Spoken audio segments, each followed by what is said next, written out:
Hello, and welcome to another episode of the Cutting Edge Figure Skating Podcast. My name is Kim Dunaway, and this is a special treat because usually I am on this podcast solo, and today I have a guest. I have the four-time medalist at U.S. Nationals, the 1995 U.S. champion, 1995 world bronze medalist, 1998 Olympian, also two-time medalist in the Grand Prix. She turned with champions on ice for several years back when we actually had a pro circuit. We so miss that. So please welcome to the podcast, Nicole Bobek. Nicole, thank you so much for being here. Thank you so much for having me, Kim. Yes. So first of all, I just kind of want to start off. Tell me what your sort of engagement is with figure skating, just kind of like right now. Did you take a break after you stopped skating and sort of come back to it? What's your engagement been like? Well, I've been slowly getting back into it. I had, of course, a very long break and just kind of missed it and missed the world that I grew up in. And I felt like I wanted to give something back to the sport, whether it's, a little bit of coaching or just making little videos, fun stuff. And I've had a great response from it. I mean, it's incredible and I'm just enjoying it. And also, I think for adult skaters to see, like, you can do this when you're 48. So it's, Yes. that's fun also. I've met a lot of people online and, able to communicate with them and help them also with their skating. So it feels good. Yeah, I actually shared one of your Instagram videos back in the spring on X, and I was like, she still has this amazing spiral.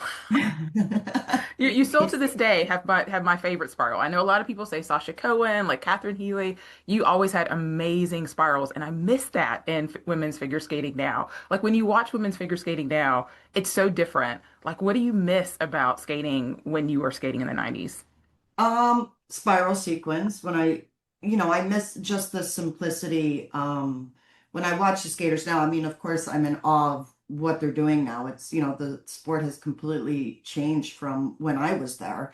So now it's like, we've evolved, but I think some of us still miss those spiral sequence or just a nice, beautiful layback, just kind of like the roots of skating.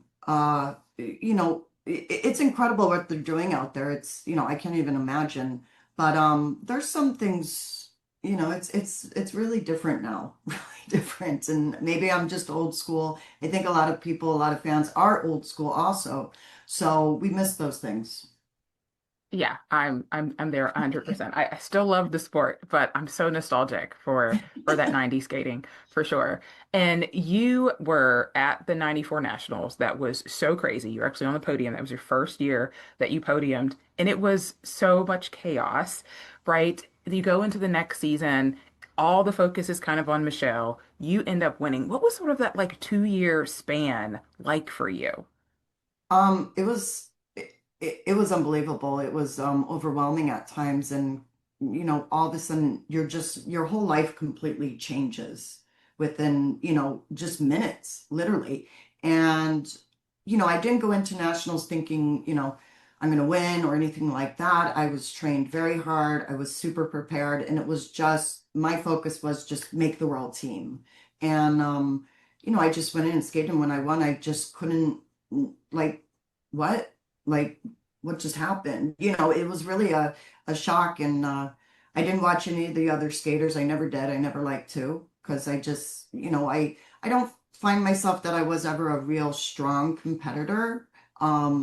I always feel like everybody holds their own kind of element out there. So it was harder for me to be a super competitor. I was always a performer.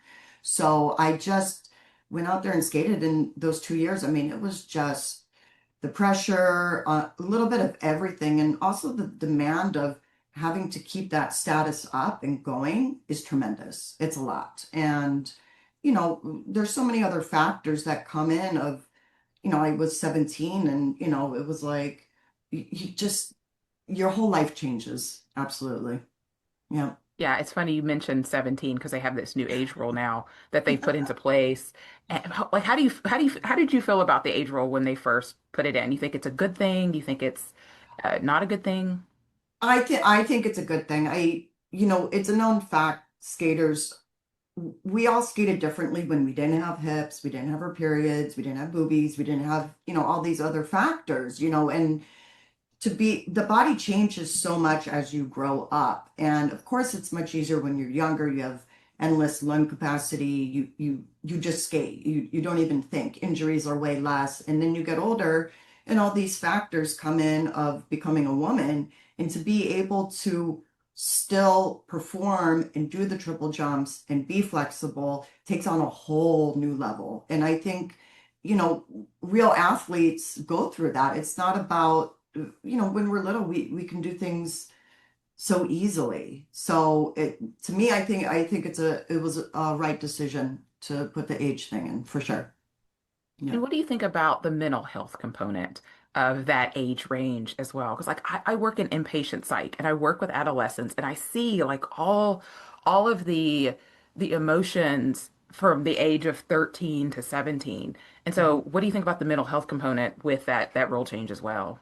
Oh, definitely. I mean, your mind is so different when you're 14 to even when you're 21. I mean, you process things like everything completely different. Things affect you that never affect you before, or it's all of a sudden you just take on this whole responsibility of all of a sudden like, oh, everybody's watching me, as opposed to, like, oh, I'm just here to skate and have fun, and you don't think about those things. So I think the mental is very important also, and being able to regulate your emotions, not to dictate your behavior, and still go out there and perform. That's, it's not an easy task, because you're thinking like, you don't want to let people down. You want to do well. We always want to do our best. That's when the nerves come in.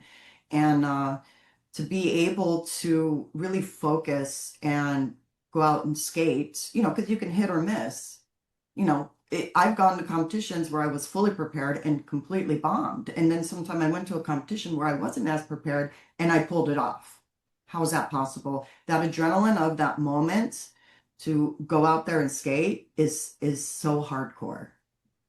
So mental is very important, I think. But now we have so many outlets to help, which is amazing. I mean, we didn't have, when I skated, we didn't have all these things. We didn't have, the internet, literally. I mean, and now there's all these, groups and help places and nutrition and all these different things that can factor and benefit the skater so much. And we have that now. It's incredible. Yeah, I do love that focus on mental health and sports psychology and all those things. And I also love seeing a lot of the women skaters skating into their 20s now. Like, and of course you never officially retired. Right. Did you have like a goal in mind like originally like I'm gonna skate until this age? Um, no. I didn't. I just skated. I think I always wanted to perform. I did tour for 11 years, which was a lot of fun, but a lot of work also. It was hard. I always wanted to be married. I always wanted to have kids. That was a big thing in my life. I felt always this kind of identity crisis of Nicole the skater and Nicole the real person. And it was always kind of this battle, and I never could really combine the two together. And I believe now I've like, well, Nicole is Nicole the skater, and bringing them together and working hand in hand. But when I was younger, I think I struggled a lot to try to figure out, well, where do you go from here? And it's like, what do you do? There are athletes that win Olympic gold medals and they just completely disappear. They just don't want to have anything to do with the sport anymore. And then there are ones that are still out there on the ice sucking it to the last drop, you know what I mean? Every single moment. So it's hard. I don't know if I mean, I think some people think that way of, well, I'm just gonna, take this to the grave. And then other people are like, oh, I'm done, so it's for me, I did get married, I did get divorced, I had a child, and hey, I'm still skating. So now I brought everything together. Yeah. Yeah. And how's that mom life going?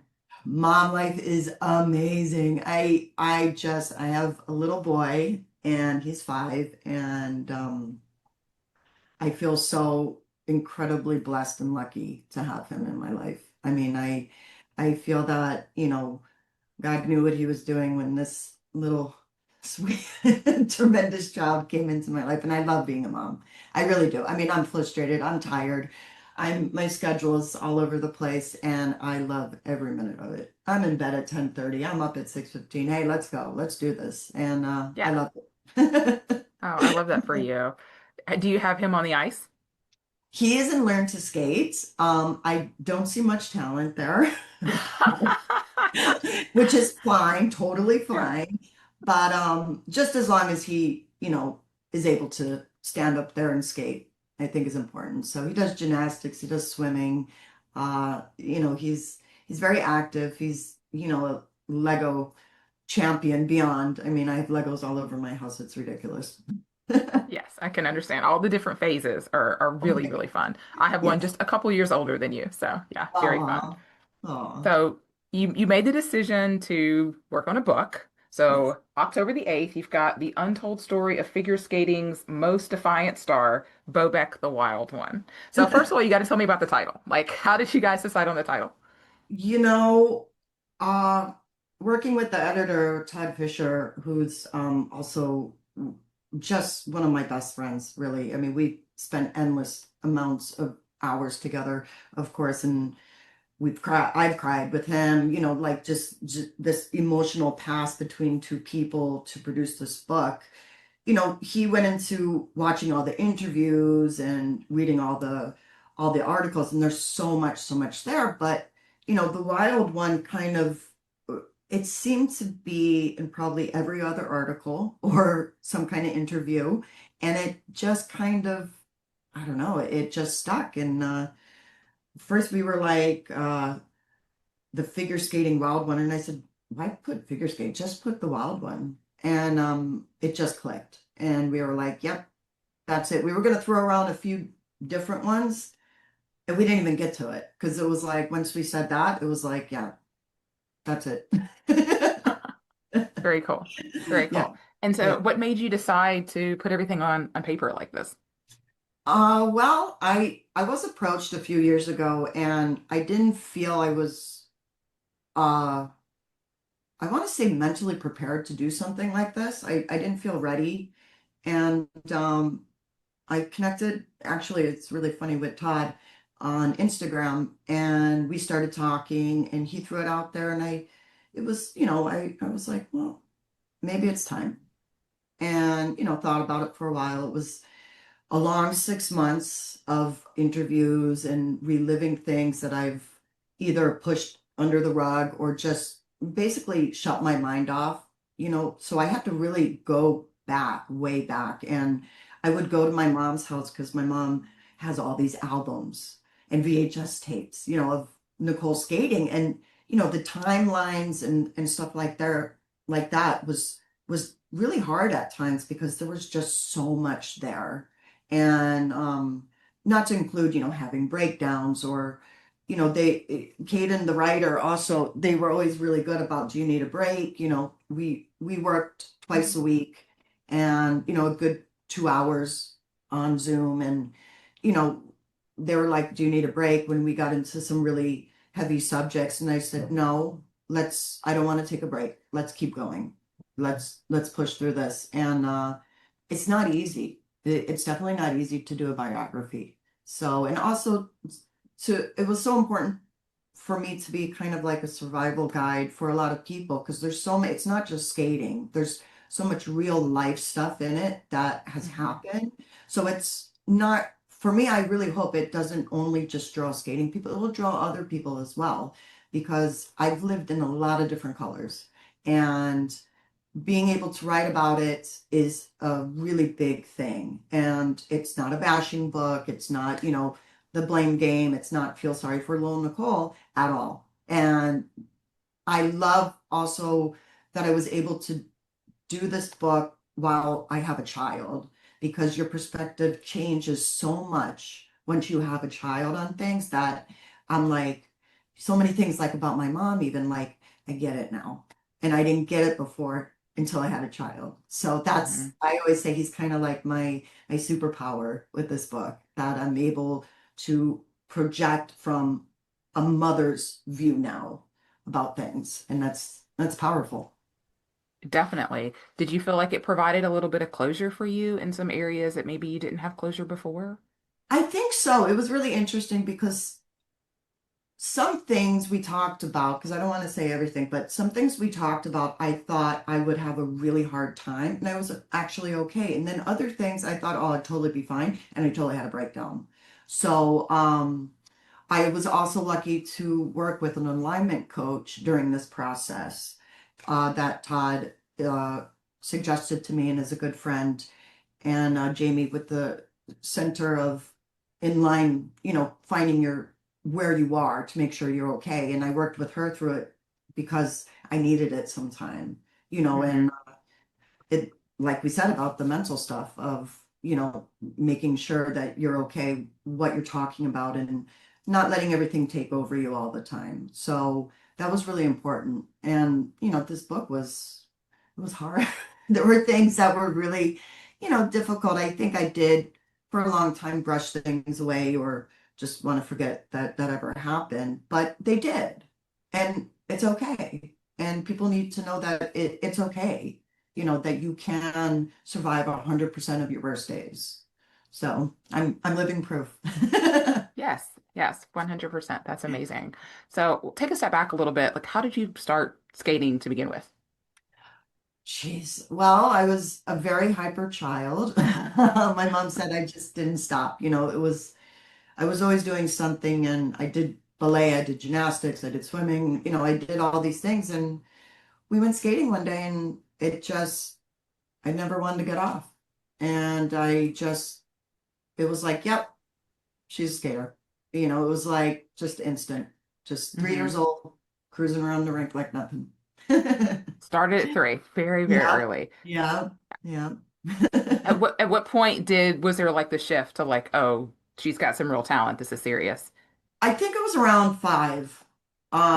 Started, I was doing single axles at 5, and it started to do a little competition, and it was kind of like, at that point it was all about, if I won the competition, I got a Cabbage Patch doll, so that was that was my pole, of course. And it just took off from there. Yeah, Hmm. really. It was like, yep, this is what she's doing. Yep.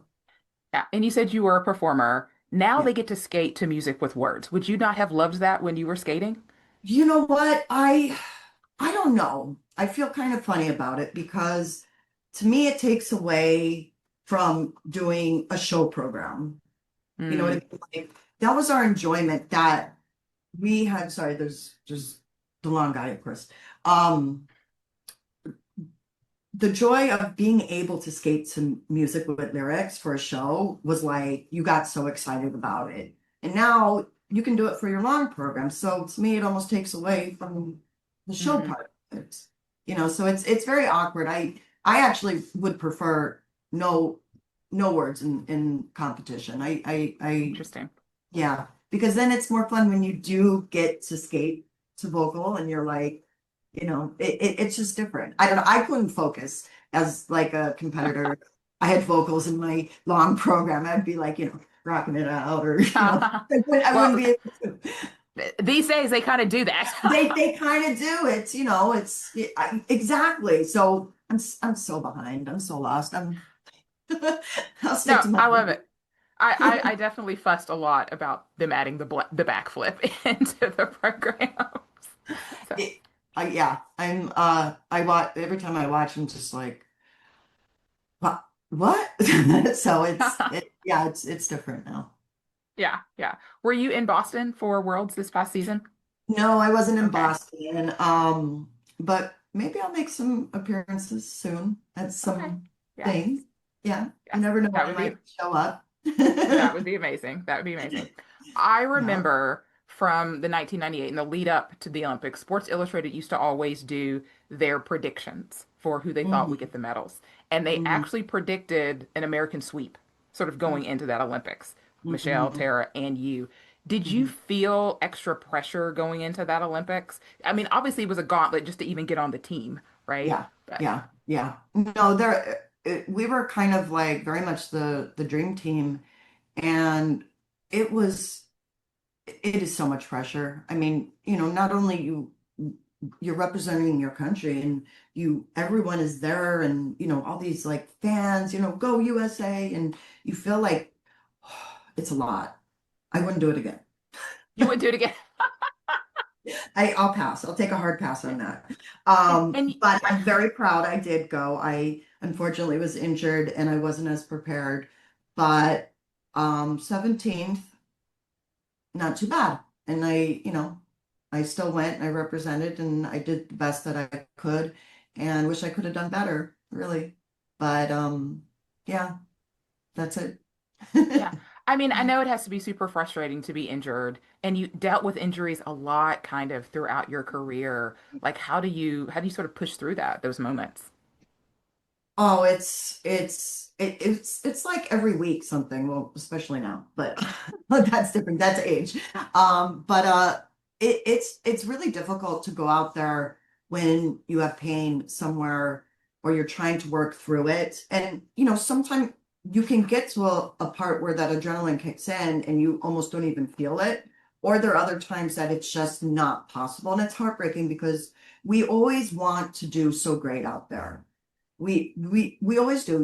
Everyone's watching us. We're there. We've worked for it. This is what we want to do. We want to do the best that we can. And then something like an injury, is like it's devastating. It's hard to push through. It's really difficult to push through. I mean, there was, a time that it was like it was always something, either a hip flexor problem, hamstring, or a sprain, or it's like, and you get to this point where like what does it feel like not to skate in pain anymore? And it's yeah, it's skating's hard on the body. It is hard on the body. And but now, like I said, we have all these I mean, there's so much off ice stuff now. When I skated, there was we rarely did off ice stuff. We stretched or we warmed up. Now it's like there's spin things, there's this, that, I'm just like, whoa, like unbelievable. So it's totally different now. Yeah. Yeah, there's been so much talk about what sort of has happened to the sport in terms of popularity, right? Like you had this big balloon, for a number of years. You got to tour for all of those years. Now it's rare for skaters to have a tour locally at all. They have to go to Japan a lot of times. What are some of the things that you think that US figure skating could do to better appeal to casual fans or to because I'm definitely a super fan, right? Like I'm gonna watch regardless. I will find it somewhere, but they make it so hard now. Well, I think we need bigger sponsors to make bigger tours and not just tours with, the top six skaters. I mean, that was the thing with Champions on Ice that was so amazing is that you had this huge cast, but it wasn't just US skaters. We had the champions from Russia, we had, the Chinese, we had the French, we had some of the old classic skaters. We had Brian Bottano, we had, and then you had Oksana Bayul, and you had such a different range that it was incredible. And everybody went out and just skated their number and did their thing. There were no big group numbers, there were no matching outfits. Everybody did their own thing. And I think it was so exciting, for people to see because it was like not only you watched the competition, but then you got to see them in a show. And that's pretty cool. So, Champions on Ice was such a big thing. I'm so lucky that I was able to be part of it. And, it's gone now, but I think something like that would be amazing. But it's hard. I mean, now there's tons of competitions and, I don't really I don't know the specifics of, kind of what really goes into a tour and everything. If even to get everybody in the same place at the same time, back in my day, it was possible. And we did these, huge tours for like 3.5 months. And, we were treated like rock stars. We were royalty. And it was fun. It was hard. It was still work, but it was fun too. Yeah. Well, I mean, you guys were rock stars. I mean, figure skating was, I mean, it was like it was the most watched sport. You could see something every weekend. Yes. It probably Yeah. got over the top, Yeah. rock and roll, Yeah. figure skating, all the things. But yeah. Yeah. Now Now you it's you now it. I don't know, like there's different platforms. Like when something comes on, everyone's like, well, where do we watch it? And I'm like the same thing. I'm like, do I watch on Peacock? Do like, why is it not on regular TV? Like, can I just put on TV? You know what I mean? But now it's so different now, you know. Yeah, yeah, same. I mean, when ESPN had the contracts back when at the end of, gosh, I guess it was the late 90s, early 2000s, you could watch every single Grand Prix, very, very easily. And then you went through this dead period where it was nothing, just nothing. It was a, Absolutely it was a, nothing. to even find nationals was very, very difficult. So I'm thankful for Peacock, that there's Mhm. a platform, but I'm with you 100%. Why can't it just be on NBC? Why does it have to be on E Yeah, Network or USA or all of these different things? It's frustrating. Maybe we'll get back. I mean, it'll never get back to that level, but it's right. interesting because, Phil Hirsch, who I know he's been in the game for so long. He's always been of the mindset that in order for US figure skating to really thrive, it has to Mhm. be an American woman that's leading the way. And I've Mhm. always been very bullish to that, but we've seen Nathan, we've seen Elia, we've seen Davis and White all win Olympic medals and not have that kind of impact that I think Alyssa winning this past Worlds maybe Mhm. could have that kind of an impact. How do you feel about that? Do you feel like it's got to be a US woman kind of leading the way? It, yes and no. I mean, I love Phil, by the way. I'm very good friends with Phil. I've known Phil for like ever. I just actually was writing with him the other day because he's like, I need a copy of your book ASAP. And I'm like, okay, work on it. Let me work on it. Um, but yeah, I mean, he's right. I mean, skating, got so popular because of all the Tanya and Nancy drama and all that kind of stuff. And there hasn't been any kind of drama like that for a very long time. There's just, and now I think Alyssa did amazing with her kind of just free for all kind of skate that we're all like scratching our heads like, how's this, even possible? This is somebody who just, you know, has no nerves and just, just skates. I just went out there and skated, kind of a thing. And it's like, how do you, that even now, like sometime when I coach, I say, do the Alyssa Lou method. Don't think about it. Just go do it. Kind of a feel. So it's really interesting. I look forward to actually watching her live because I know it's always different when you watch skaters live. But yeah, I think Phil's right with that. And it's, what are we going to do? I mean, if you're going to bring back the Russians, I think we're in big trouble, Oh, because yeah. their level is so high, and I feel like they're brewing up a storm over there for the minute they come back. Man, we're in trouble. We're in Yeah. trouble. It's so weird because, when you skated, I mean, you had Irina and you had Maria Butsurskaya, but they were the exception. They weren't the rule. I mean, it was the US ladies. I mean, did you always feel like nationals was the hardest competition for you? Or did you, because a lot of people said that at the time, or did you feel like it was Worlds or the Olympics or a Grand Prix? Sorry. I feel that. I mean, Worlds was like a kind of almost like a different flavor because, all of a sudden you're with the top skaters from around the world. Nationals is like you're the best in your nation, so it was, I think they were so different, because it's really hard to explain, but yeah, you went from American cuisine to European food. That's literally like it was. So I'm sorry about the the blower outside. Okay. Yeah, I hear a little bit of feedback, but okay. Okay. Yeah. He's Yeah. leaving now. Okay. It's all good. It's all good. I Sorry. had vacuuming in my background when we first started, so it's all good. I didn't hear it. Good. Good. All right. So I want to talk a little bit about the worlds where you lost your coach, Carlo Fassi, who was it seemed to be like your favorite coach. Yes. Can you just talk a little bit about his legacy and how important he was to you? He was very important to me. He wasn't just a coach for me. He was like a father figure. And I was his little girl. He always took care of me. He was always there for me.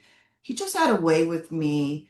because, I had a million coaches. So, but there was just something, the way that he was able to work with me that just worked. It just clicked. Somehow, I don't know what it was, maybe the heavy Italian accent. I have no idea what it was. I can't even be, so specific. I think it was just a genuine love.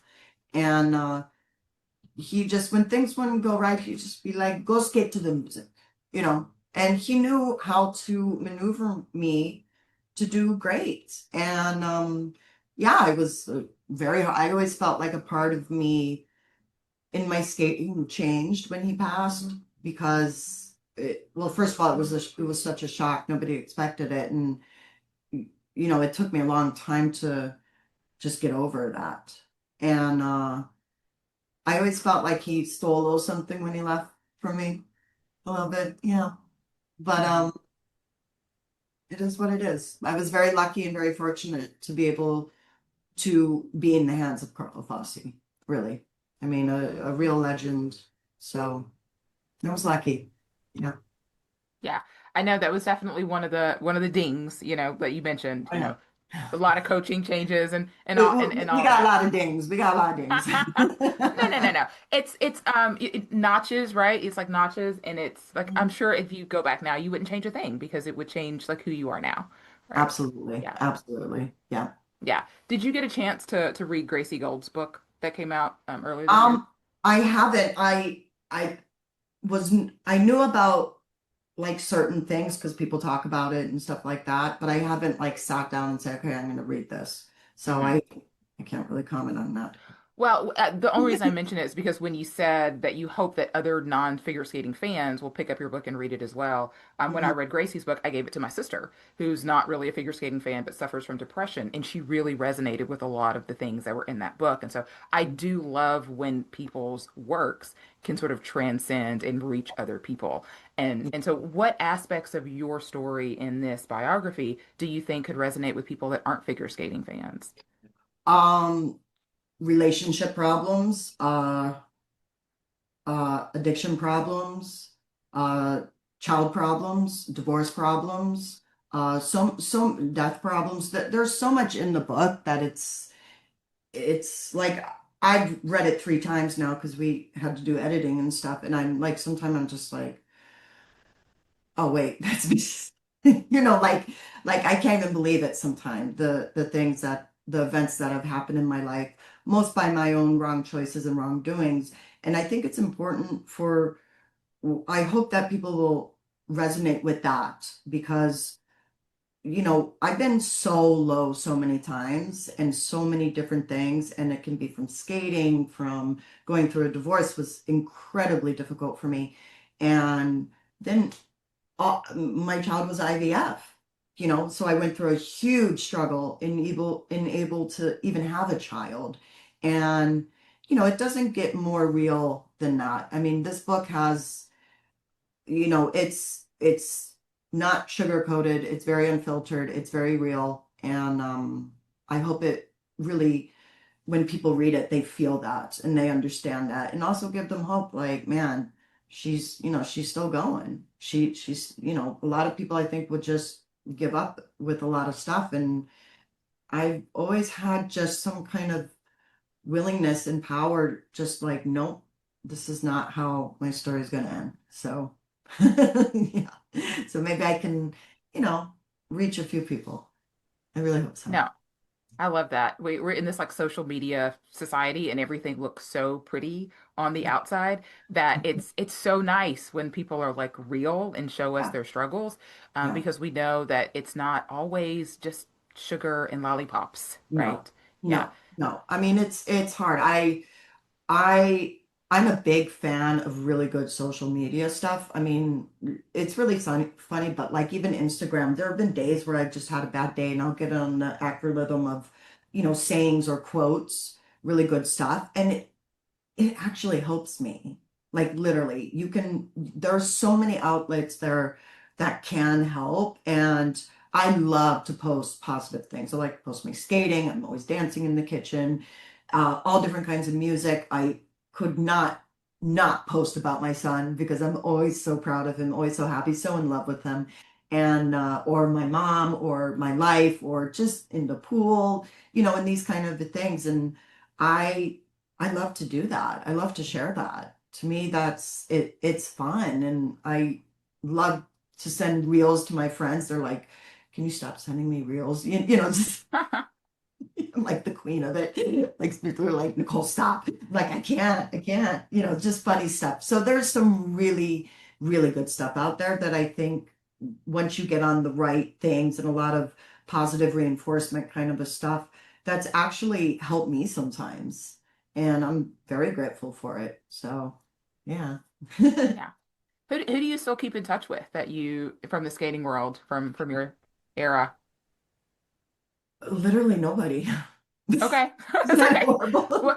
Well, you said you still in touch with Phil Hirsch, so Yes, I'm still in touch with Phil. I'm in touch actually with Robbie Peel, who actually him and his brother took me on the ice when I was 3 years old in Chicago.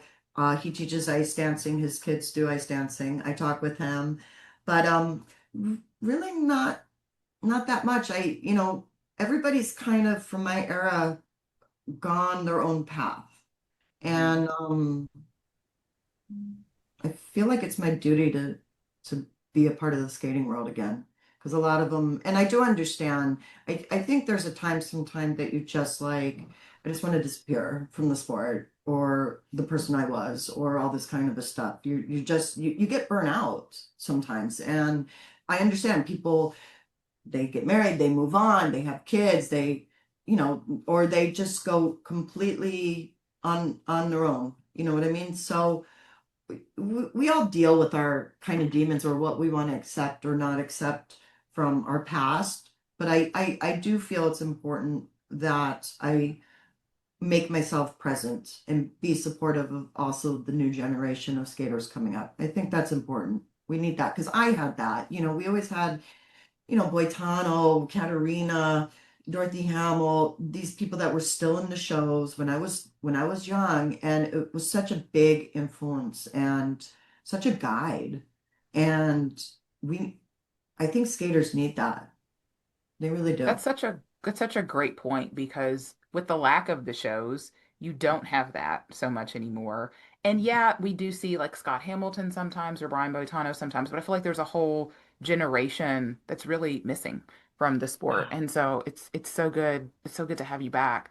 Like I also have to ask like Dick Button, who, passed away this year, and he was always, I felt like such a big fan of yours. I'll never forget how pleased he was when you did that Giselle free skate at Nationals in '97 in Nashville, and you got all the way back onto the podium. He was so happy because the way the ordinals worked back then, you had to beat certain people and what have you. And so after you had skated, you were still a little bit further down. Somebody Mhm. skated, I don't remember who it was, and it flipped you back onto the podium position, and you could feel his exuberance for you. Yeah. So, like, He do you have any good memories of Dick? Yeah, He would be so fired by Safe Sport now because of the things he used to say. true. It's just, I mean, just hysterical. But he always really liked me. He was always very supportive. He was also tough, but the things he would say sometimes, I watch the old tapes now and I'm like,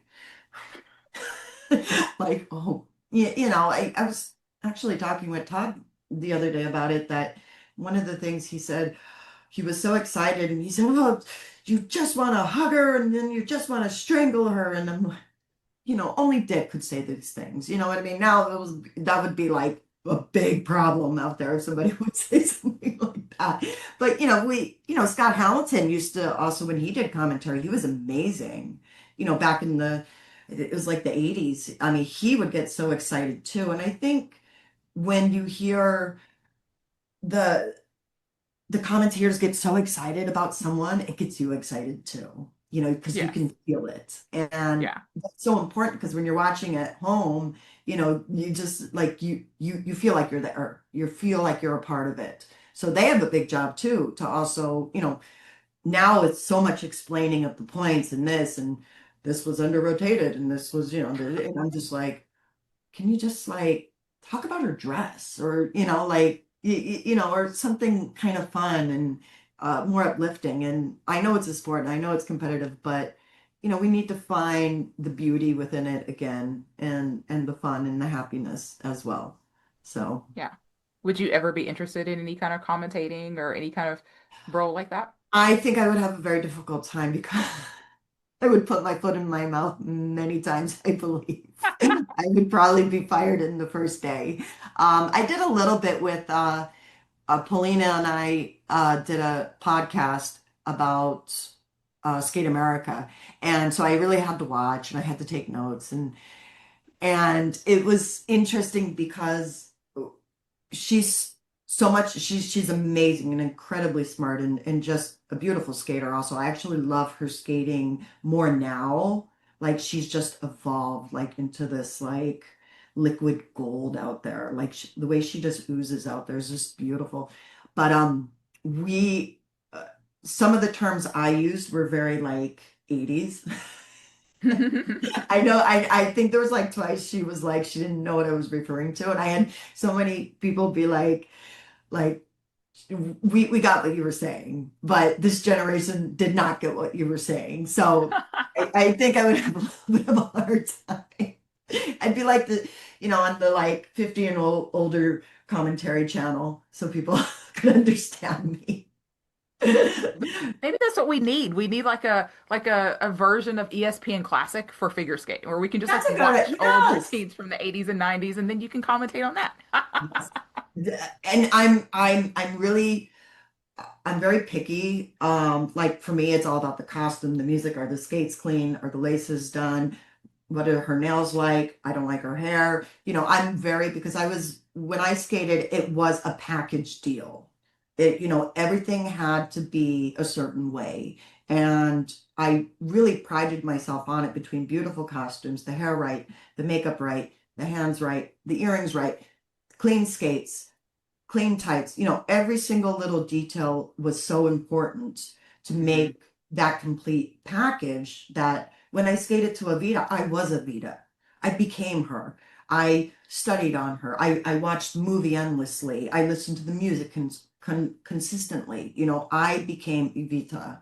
And it's almost like an actor when they get into a role for something. They become that person that they even change their body, their lifestyle, everything they do to be portray what they're portraying out there in the movie. So I always took that really serious. So for me, I'm a little bit picky when I watch No, this. it's not. It's important. I mean, packaging is huge. To me, that takes like a good program to a great program. It's something I think Ice Academy of Montreal does really well with their Mhm. teams out there, and it's something that sometimes I pick on some people on the podcast that we just need better packaging. We need a different a different costume, a different hairstyle. I mean, Frank Carroll went it had a fit when Michelle Kwan showed up for testing one time with the Mhm. U.S. figure skating official because she came in a ponytail. He was like, no, no, no. From now on, you are in a bun. So yeah, I agree with you. Packaging is so huge. It is, and it's hard though because everybody has their own style and what they think, people want to see the glitz and the glam and tons of rhinestones, and then other people want to see just a plain, simple, beautiful dress. I I'm for everything as long as it represents the music you're skating to, for Hmm. sure. To me, that is a big thing. If your costume ain't matching what you're skating to, no, no, girl, no. Sorry. Yep, I See, love the that's why I spice. can't do I love the commentary. spiciness. I That's love why it. I can't I do love it. commentary. I would be in so much trouble. Yeah. Well, like, what were some of your favorite programs that you did? Oh gosh. Well, I loved Evita. Giselle was really difficult because I couldn't shake out there. I had to be this little ballerina, and we did so much work on that program to calm myself down, which was really hard because I was more of the, Zorba the Greek or something, really fast and jumpy. And Giselle was like, nope, you're a ballerina now. And it was difficult for me, but I absolutely loved the music. I loved the ballet, of course. And I don't know. Dr. Zhivago, I was Laura. I had the clothes off the ice, was all the military kind of Russian looking. I became that character. So there really was, I love everything I skated to. I always, there was always a connection to it. If I didn't have a connection, I just didn't skate to it. And Hmm. that's how I always felt. I, if somebody gave me a piece of music, I always suffered a little bit because it wasn't something I picked or I felt. Hmm. Sometimes we had some shows where we had live singers, and I was like, I can't do this. A really hard time. I did it though, and usually I ended up liking it. But to me, it would be like, somebody picking your food for you, and you don't like that, Yeah. and you have to eat it. So it's like, no, no, no. Our power in skating is that we have the ability to be able to express out there, because skating is not just a sport, it is an art also. And I think uh, there's no other sport like it, skating. The fact that we have that is amazing. I love it. Yeah. Yeah. Do you have any like stories that you can share, like an anecdote that sort of comes to mind, somewhere in your career? Um, I don't know. Do you want funny, sad, or Funny. Funny's always great. Yeah. Yeah. funny? I did have a zipper break on a dress once, Oh no. and it was in a show, and it was up on the top. So I actually like had to skate holding it up. It was very fun, but I was mortified. Nothing popped out, luckily, or anything like that. But I like the minute it popped, I was like, oh, and and the audience knew, and they were laughing, and I made it the best that I could. But Yeah. that's pretty much it. Yeah, I never had any like major kind of costume malfunction. So luckily, I wore pretty risky costumes. A lot of them were body glued on, so nothing came out because I didn't like to wear the fake skin stuff. So, I was always using the gymnasts use it on their things so their little tushies don't come out. But I used to use it like all around so I wouldn't fall out. Now, was this at a show or a competition? It was at a show. It Okay. was, Okay. yeah, Okay. yeah, yeah. Oh, Yeah. yeah. Thank God. Good. No, I never, I was lucky. I mean, I knew some people had some major costume malfunction, or one of the German skaters on tour, she had a fake ponytail and it flew out when she did a jump and into the audience, and that was pretty funny. That actually happened to Hannah Lim Oh, last did it? season. Yeah, Oh, yeah, she lost her ponytail at the end of their routine. What girl, you if, can get if, a if you're gonna wear a fake painted ponytail, you better put 500 bobby pins in there. Make sure that does not, helicopter away when you do something. yeah, I'm pretty sure that could be a pretty serious costume violation these days too. So, I think yeah, so. yeah. Would you ever do a show now if somebody asked you to? I would. I would probably have a difficult time. I don't really jump anymore. My body just is like, no, no, girl, no. And you don't need to. But you do feel like a sense of responsibility, like, well, you got to at least do an axle. You know what I mean? I'm like, oh gosh, I have to stress out about doing a single axle for God's sakes. Um, yeah, I would definitely be open to it, but it would be very pretty skating. There you go. I mean, you could do the Shailene Bourne approach, I mean, she Yeah, would do the exactly. solo Yeah. ice dance, Yes. Yeah. and yeah, yeah. As long as Yeah. we see a spiral, Nicole, like we're gonna be happy. Oh, that's brewed in the system. There we go. Don't There we worry go. about that. All right. So why don't you tell people where they can find the book? Okay. So you can find the book on Barnes and Noble. You can pre-order now. Oh, I sound like such a commercial. Go to Barnes and Noble and you can pre-order my book now. It comes out October 8th. And yeah, it will go on different platforms. It will go on Amazon at one point, and we're working on audiobook and all that kind of stuff. So I'm excited. Are you going to narrate the audiobook if you do that? No, I don't Okay. think I don't know if I can read it again. Yeah. Yeah. Like, There was this crazy guy, his David Goggins, and he didn't narrate his own book. He had somebody else narrate it for him. But at the end of each chapter, they would sort of recap a little bit, sort of to talk about it. So that might be something. Just throwing that out there. yeah, no, no, Yeah. no. I think my editor, of course, wants me to do it, and I don't speak very clear. Also, I don't feel so. I think I would have a hard time, but It would be hard for me. I don't want to read it again. Oh, okay. Well, yeah, you've read it 3 times. So, I'm good. I'm good. okay. And where can people find you on social media and see some of your videos and reels? So I'm on Instagram. That's pretty much the only platform I use. I just, I'm so busy. I can't, do 500 different kind of things. So I am on Instagram at Nicole Bobek 77. And I try to do at least one or two weekly videos of 30 seconds of skating of either really funny music or really pretty music or country or goth or 80s or classic rock. That's kind of my thing. I love to do these little skits, and always on my storyline, you'll see me dancing in the kitchen because that's my favorite ballroom, and cooking or spending time with my son or just being silly by the pool and or with my friends or just normal stuff that people don't get to see usually. And yeah, that's pretty much it. Sounds amazing. Are you going to do any book signings or anything like that? I believe we're gonna probably do a book signing tour. So Okay.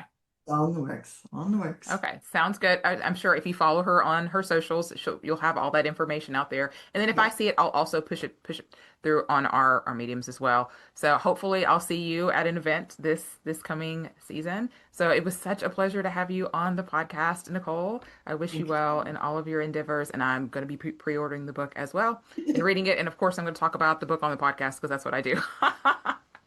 Awesome. Thank you so much, Kim. All right, thank you. Alrighty, bye. Bye.